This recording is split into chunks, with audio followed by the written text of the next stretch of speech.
Being a trailblazer isn't easy. It takes grit, courage, and being a woman. My guest today is all that. As one of the first female commercial airline pilots, Beverly Bass was hired by American Airlines as a captain in 1976. Almost 23 years later, she found herself flying over the Atlantic on 9/11. She was forced to land in Gander, Canada, and spent 28 hours on the plane before they would allow her and her passengers off. The Broadway play Come From Away tells the story of the 6,000 passengers and pilots who all landed in Gander, and features Beverly as a ballsy trailblazer, even in a dark time. She's retired as a commercial pilot, but continues to mentor young women through the program she co-founded, the International Society of Women Airline Pilots. She joins me now to inspire all of us to go after what drives us, even when the odds are not in our favor. Stand by. We're going live. We're going live. 10, 9, going live. 7, 6, 5, going live. 4, 3, 2, 1. Captain Beverly Bass, welcome. Thank you so much for taking the time today. Sure. Thank you for having me. And I see that American Airlines plane behind you, which you're not flying anymore. You're actually flying private, right? But you're still flying. I'm still flying. I fly a much smaller jet that is privately owned by 2 individuals. So yes, I'm still flying full time. How many years have you been flying since you got your pilot's license? Well, I got my license in 1971, so 53 years. Wow, good for you. Yeah, How many long flights? time. How many flights would you say you've piloted? I couldn't even begin to guess. I have well over 20,000 hours of flight time. Wow. What goes through your mind 10 seconds before takeoff? Well, as airline pilots, and actually any pilot, we're very regimented. And 10 seconds before takeoff, what goes through our mind is we're just making sure that we've completed every single checklist. We are lined up on the proper runway. And as we throw those throttles forward, that we have the proper power settings for the departure that day for that airplane and that trip. I fly a lot myself. When I get on the plane, I love when the pilot comes on and has a little personality and says something. But it also occurs to me that there still are not that many women pilots. That's true.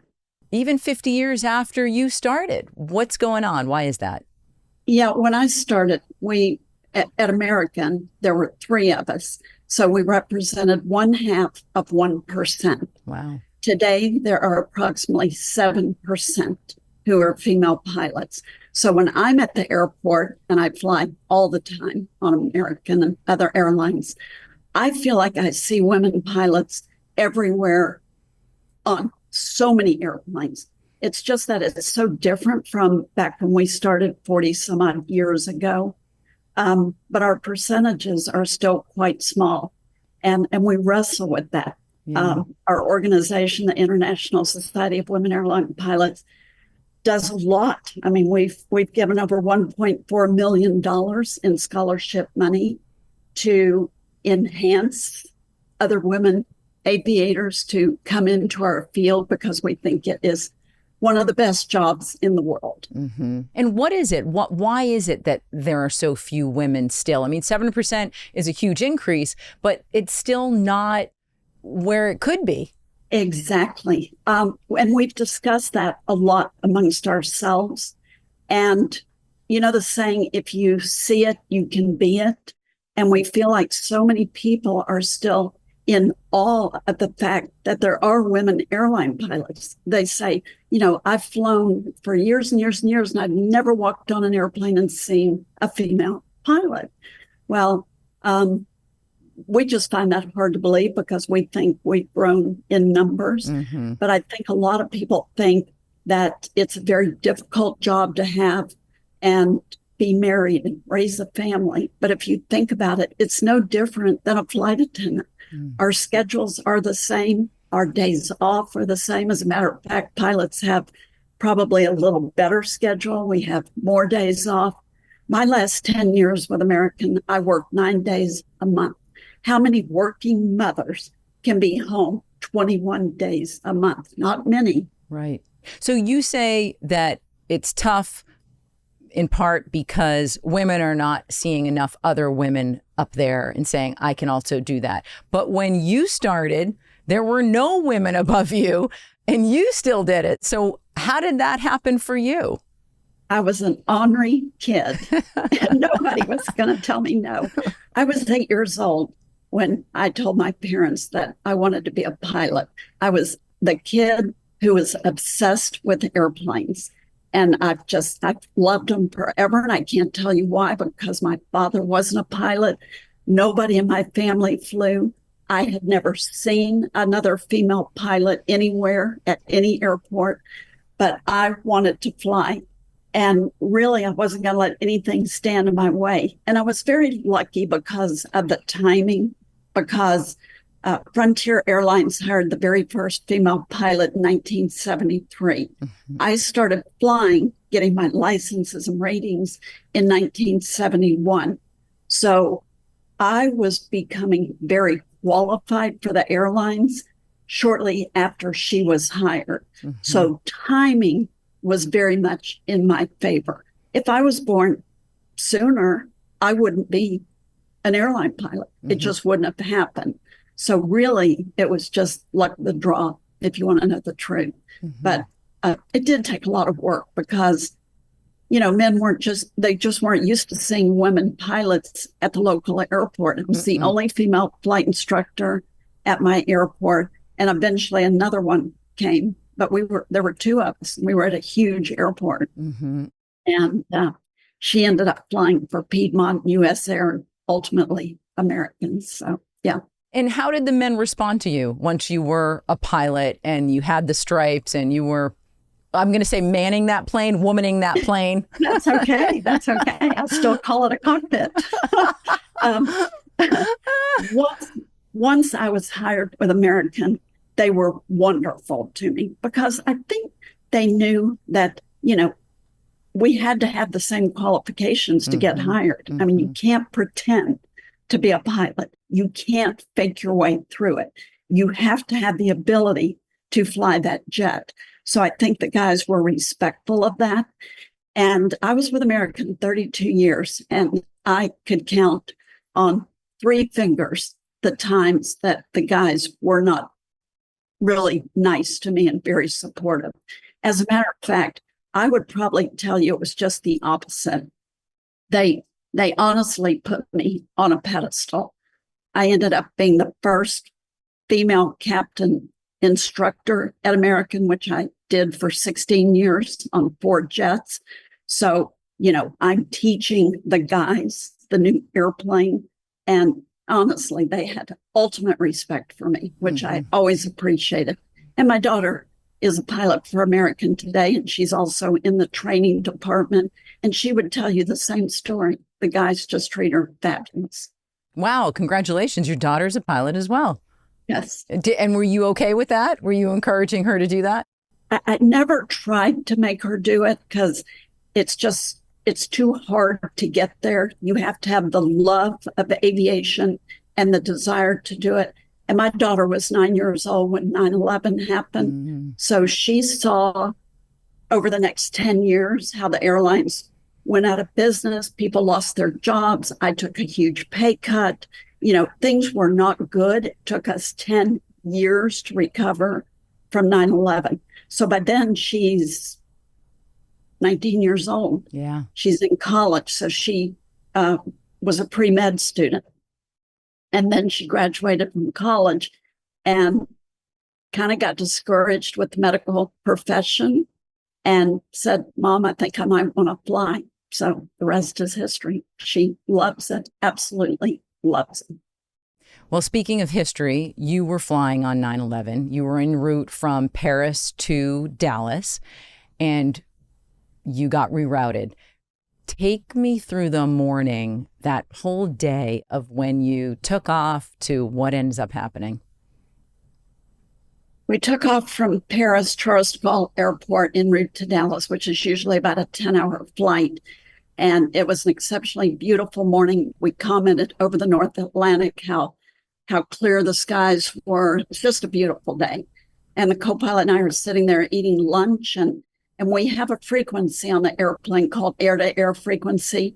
And it's a frequency that when you are over international waters, we all monitor it, and you're not in touch with air traffic control. So it's a frequency where we, as pilots, communicate with each other. Like we'll say we're not getting a good ride at 33. What is your ride like at 35 or something like that? So it's mundane conversation.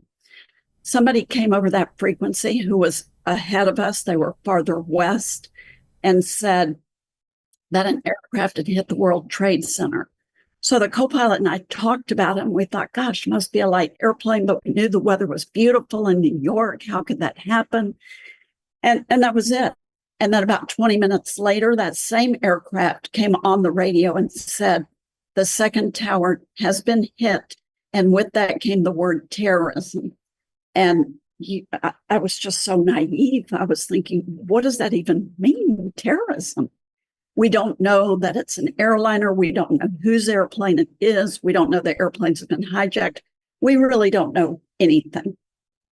And then as we proceeded farther west, we came into contact with Gander control, which is normal. And they told us that New York's airspace was closed.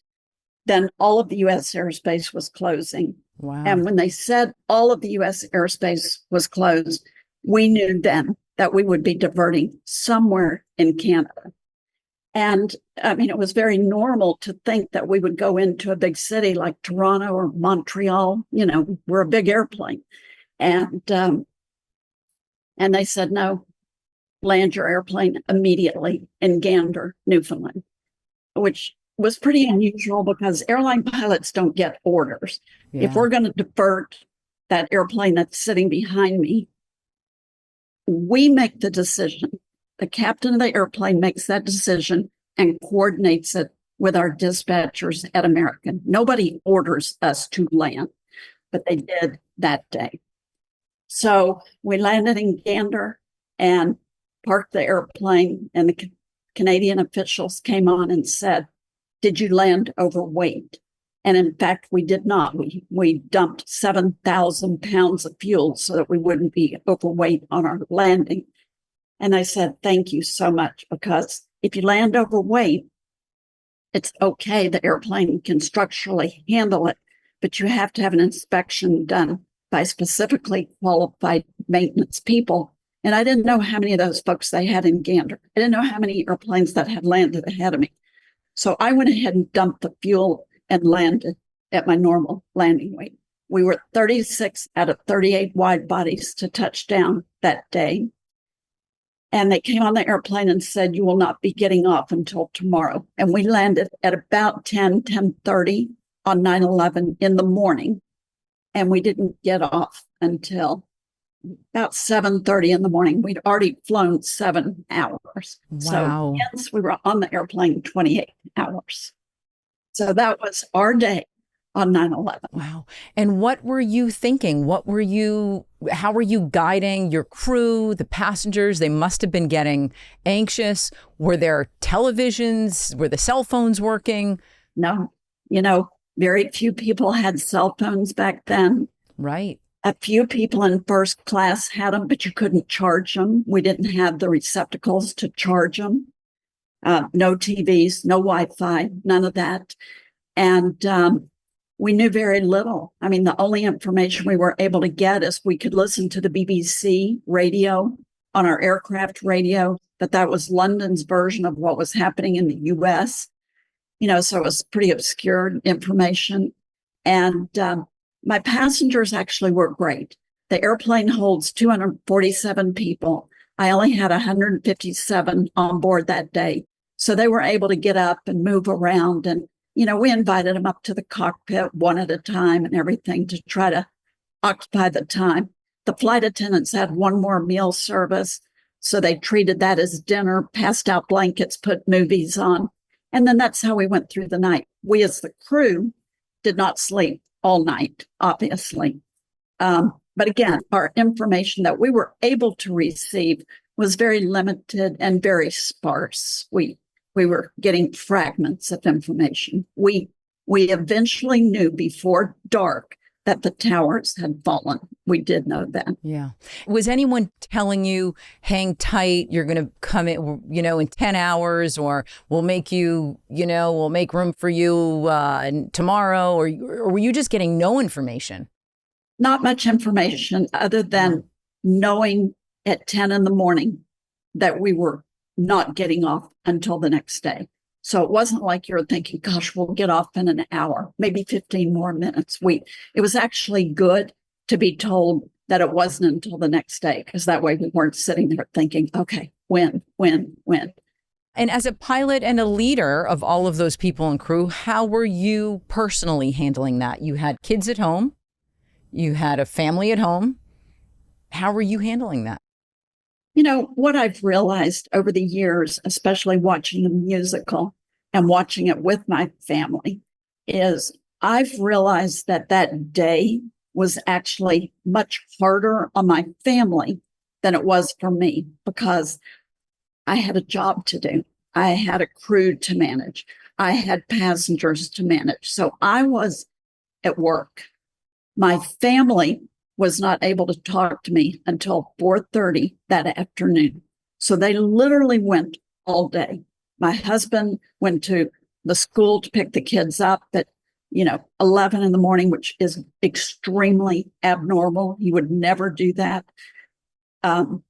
Their schools were full of airline employees' kids, so they were on lockdown.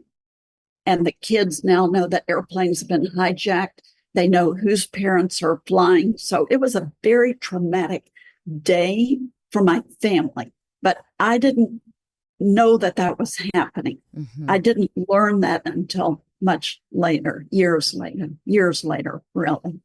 And did you know the pilots that were on the planes or any of the other crew? Had you flown with any of those people before? I knew the captain on our airplane that hit the Pentagon. He and I lived in the same apartment building in New York early in our career. So yes, I knew him, but I didn't know anybody else. And you didn't know at that time that it was him. You probably learned that later, right? Correct. Yeah. Wow. But all of my crew knew somebody on those airplanes. Oh. Yeah. Wow. And, it doesn't matter whose airplane is in a situation like that whole airline family and community comes together. We are very close and very connected. So it doesn't matter what airline it is, even though it was 2 American airplanes and 2 United airplanes, Delta felt it just the same. It's very hard. So you're on the tarmac in Gander, 38 planes, not small planes. How close are you to the plane next to you? A foot. Really? Oh, we are packed in like sardines. When I was on final approach coming into Gander, because I was so late in the daisy chain of number 36, all I see are airplanes, nose to tail, nose to tail, nose to tail. And I'm looking, going, where am I going to park this airplane? And they ended up having to put me over on the general aviation ramp area because there wasn't any other space. And that surface is not load bearing for an airplane the size of a 777. And it was unseasonably warm in the days that we were there, 5 days. And so my airplane started sinking into the asphalt. Oh. And we've gone back to Gander 6 times, and they took me out in a truck and showed me the ruts that are still there today from my airplane. Wow. So eventually you do park it, you land. I can't even imagine what that was like. You had a real runway. You had a legit runway, right? Yeah, the runway is very good in Gander. Okay. Because the U.S. State Department built that airport for the World War II theater. So it was the last launching place for all the airplanes that went to fight in World War II. So the airport's very nice. The terminal is not very big. Cannot fit the 7,000 people that showed up. Right. For sure. So the next day comes and you get word that you're getting off the plane. What happens then? Well, we get off and we look pretty haggard, I must say. Oh my gosh.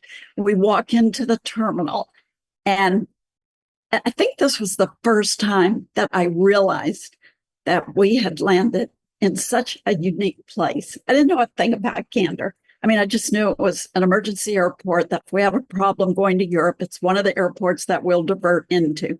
But I'd certainly never been there. So we walk into the terminal, and there are so many tables of food. I've never seen anything like it. Hot food, cold food, fruits, vegetables, snacks, anything. And what it told me, because this was early in the morning, it told me that every stove in Gander had been on all night long, because they had literally prepared enough food where they handed a plastic bag to every passenger and every crew member and just said, go take what you want. And you just went around. It was like Halloween. You just filled up your plastic bag of food. It was unbelievable. And then school buses transported us to where we were going. And as you saw in the musical, they were actually on strike at the time, but they came off strike to transport the passengers. And where did you end up going? My crew and I stayed at the Comfort Inn. They tried to put the crews in the 500 motel rooms that they have in the town, because nobody knew when we were leaving. So they wanted us to be as rested as possible. Mm-hmm. But my passengers were at the Knights of Columbus Lodge, and we had told them to take the blankets and pillows off of the airplane. Mm-hmm. So, they're sleeping on the floor at the Knights of Columbus Lodge. Wow. But I went over every day and briefed them, even though I had nothing new to tell them because there was no change. And I would take 2 or 3 flight attendants with me, because I had the flight attendants speak the languages of the people that you have on the airplane. So they were my interpreters. And they didn't care that we didn't have anything new to tell them. They wanted FaceTime with the crew. So we made sure to see them every day. Yeah. And at the time, you didn't know how long you were going to be there, right? No. You had no idea. You end up being there for 5 days. And how do you leave? What happens on day 5 that suddenly they say, Captain, you can get out of those little holes that you put in the ground because your plane was so heavy and the ground was so warm? What ends up happening? Well, it was 11 o'clock at night on the 14th of September. And, we're all getting ready for bed. And the phone rings. And it was American. And they said, get dressed. We want you at the airport in an hour. So here we are. We've been up all day. We're tired, want to go to bed. But we get dressed in our dress blues. We go to the airport. And we're the only airplane that is leaving. It took 6 hours to get just my passengers through security, because the FAA had changed so many of the regulations. You couldn't have a nail file. You couldn't have nail clippers. You couldn't have anything. So even though the passengers didn't have their luggage because it had to remain on the airplane, whatever carry-ons they had, everything they had to go through every piece of carry-on luggage. So it took 6 hours. And now it's, getting close to being daylight. And as you saw in the musical, one of my flight attendants came to me and was leery about 2 passengers that they were uncomfortable with. And she said she wasn't going to go. I can't leave without her. So I'm like, oh my gosh. So I went and got security. I got head of security in the RCMP in Canada. And they plucked the 2 guys out, and they did a strip search. And I had to be there for that, because the only way I could go back to my flight attendants and legitimately say, we are okay, is if I was there. So I was there, and they ended up being okay. And we finally took off at about 8:30 that morning, get to Dallas, and those 2 passengers were out on the curb And I ran up to him and I said, I am so sorry that happened. I'm so sorry. And they looked at me and they said, oh gosh, under the circumstances, we fully understand. And don't you worry about a thing. And they were actually Egyptians and frequent flyers on American, but they were one of the few that had cell phones. They didn't mingle with the other passengers. They were always off in a corner. So the passengers were leery. We were leery of a lot back then. Right. It was a difficult time. It No one knew who to trust, what to trust. It was a tough time. So you flew back to Dallas. Yes. And how was that when you finally got home? Oh, it was very emotional because we have two big terminals. We have 6 terminals at DFW, but between 2 of them, they hung this huge sign that said, welcome home. And, the rules had changed. Families could no longer come to the gate to meet us. All of that was different now. So we had to go through customs and come up the escalator, and all of our families were there. They had flowers and balloons, and everybody's kids were there. It was emotional for sure. Still to this day, 25 years later, it brings you right back there. It's just hard to believe. And I've seen the show 179 times. Wow. And yes. And my husband to this day cannot get through the show without crying. Can't. And what part of it really hits you? For him, it's the very first part when she rolls the chair out and says, hello, Tom. He loses it every time because that scene is so realistic and true, and the way that it happened. So it takes him right back to that day. It really does. And how about for you? I have several parts. Obviously, my favorite part is when she sings Me in the Sky, because what you have to realize is the first time I saw the musical, I didn't know that song existed. I didn't know that it had been written.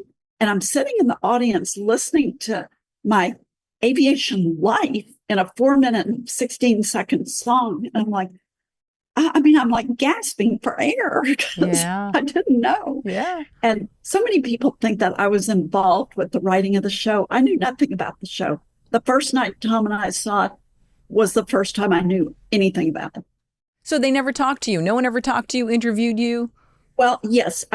We went back to Gander for the 10th anniversary of 9/11, and I was interviewed by the playwrights for about 4 hours. Okay. And then we went back to Texas. That was 2011. And I really never thought about it again. And over the next 4 years, I would maybe get an email, or I guess we texted back then. Yeah. They would ask me a mundane question. Can you clarify this or that? I have no idea that they've gone into hibernation for 4 years. They wrote the music, the lyrics, the show. They wrote everything. And oh, by the way, they had a baby for the next 4 years. So then fast forward to 2015, I get a call from the producers inviting us to the world premiere opening of Come From Away in La Jolla. And we're like, oh, okay. Yeah. So we get on a plane, we fly to La Jolla. We have no idea what we're getting ready to see. And they talk about putting pins in the map. I mean, we still have the map with the pins in it. It was all real. And I think that's what's so beautiful about the musical is oftentimes people will say, well, how much of that was real? Well, you know what? It is completely authentic. Really? And the only thing I will tell you about my part that isn't exactly right, but there's a thing called theater licensing, I guess, where they can alter things a little bit. In the song Me in the Sky, when the other pilots say, hey lady, hey baby, get me a drink. No. Didn't happen. That did not happen. but other than that, I'm so honored about the way that I am portrayed. You are. That's great. I mean, you are such an amazing character, such a ballsy leader. I mean, you just make us women proud when we watch that. And you know, I watched it, and that's how we came together today, is because I watched it and I just said, who is she? I really want to meet that woman. I mean, you're so inspiring in the show, and then in person, and all that you have done is just, it's really wonderful for women. I mean, forget about pilots, but for women in general. But, you know, I didn't start out to do any of this. I didn't. I mean, I was an only child, and I hunted in the Everglades with my father on horseback at night with a rifle over my shoulder. And then on Monday morning, I'd be in a fashion show with my mom. So I feel like I always sort of played both roles. And I always was kind of a leader. I wasn't a follower. I always did things my way, which wasn't always the norm. But I think that's how I ended up where I am today. Yeah. Well, thank you. Thank you for all that you have done. And you are continuing to push all that good energy out to other women. You co-founded the International Society of Women Airline Pilots. So the International Society of Women Airline Pilots still goes on today. Absolutely. Yes. And you mentor young female pilots to become All the pilots. time. Yeah. All the What do you tell them? Oh, well, gosh, I tell them what a great career it is. I tell them it's not easy. It's not, because that would not be true. And every time they get discouraged, they've got to just pick themselves up and keep going, because the reward at the end is so worth it. Beverly, I have heard you say, don't try to be a man, be a woman. And I wanted you to expand on that. What exactly do you mean when you say that? You know, I often say, when you're the captain of an airliner, it is such a huge role and such a responsibility. And I always say, be the boss without being bossy. And there's a very fine line about how to manage what could be chauvinistic guys. Because let's face it, a lot of our pilots are out of the military. They're very chauvinistic. They're men's men. And they've done things that a lot of men will never do, flying off of aircraft carriers, and they've done it all. And here I am, this female who is now their instructor. As a matter of fact, on 9/11, the co-pilot was on his first trip in the 777. I was training him. That was his training mission. Wow. I tried to assure him it's not always like that. Wow. Yeah. But I've always maintained my femininity. I always thought that was so important. My nails have always been polished. I've always tried to have my hair nice. I've always worn makeup. I've tried to be a girl in what is certainly a man's job. It still is. But I've never lost my femininity. And that was important to me. Always has been. And it sounds like that is who you are, because other women may not have their nails done and whatnot. But they're still, I think what you're saying is still be who you are. Don't try to fit in because you think it's a man's world. And so you got to act a certain way. I think what you're saying is be who you are. And for you, it was a very feminine woman as a pilot. And that's okay. That's what worked for you. That's right. But it doesn't mean you can't still be in charge and very secure in your role as a pilot. Yeah. I love it. Anything I didn't ask you about that you want to mention, or anything that you want to say before we go? No, I'm just happy that my daughter is continuing the legacy, because she's having the experience of a lifetime, and I'm eventually going to have to live vicariously through her, because my job as a pilot will come to an end soon, just because of my age. So that's hard for me. It's hard for me to give it up, but I get to enjoy the experiences now that I have passed the baton to her. And I love that. Oh, I did have one more question for you. Sure. Is there anything that you say when you get on the plane and you you grab the microphone and you talk to your passengers? What is it that you say? Oh my gosh. Well, first of all, I haven't done that in a very long time, because I don't talk to the passengers in my small jet. Yeah. But I always introduced myself when I made PAs back then. Ladies and gentlemen, this is Captain Bass, and I went on with my PA. I will tell you that the hardest PA I ever had to make was on 9/11. Yeah. Because I had to say what I knew, which wasn't very much. I didn't want to make up a story. I didn't want to say, we are landing our airplane in Gander, Newfoundland because we have a problem with our left engine, oil pressure. I wanted to tell the truth, Right. because I feared that if I didn't tell the truth, I would lose credibility with my passengers once we got on the ground and I had to say why we were really in Gander. Mm-hmm. So my PA, hardest one I've ever made. Ladies and gentlemen, this is Captain Bass. There's been a crisis in the United States. We'll be landing our airplane in Gander, Newfoundland, and I will get back to you with more details once we get on the ground. And I ran that by the flight attendants before I said it, because remember, I'm sitting behind a locked cockpit door. Mm-hmm. My flight attendants are with the passengers. Right. So I wrote it down. I said, are you okay with this? And they said yes, and didn't have any problems. So Okay. I said as little as possible. I did tell them that all of the airspace was closed, which is why we were diverting to Gander. Right. So, and they handled it very well. My passengers were great I bet a lot of that is because you communicated very well to them. all the time. Yeah. And that is something that we are often told as women pilots, that we have a tendency to communicate very well. Mm-hmm. I don't want to say better than the guys, Oh, let's just say it. but we are often told that we are better communicators. Yeah. And Okay. that segues into the airplane. Right. Captain Beverly Bass, thank you so much for your time. It was such a pleasure to talk to you. You're such an inspiration. And thank you for connecting all the dots. That is really fun for me. I enjoyed the show so much, and I enjoyed your character, and I enjoy now knowing the real person, and that's really fun. Thank you so much. Well, thank you. I really appreciate you having me on.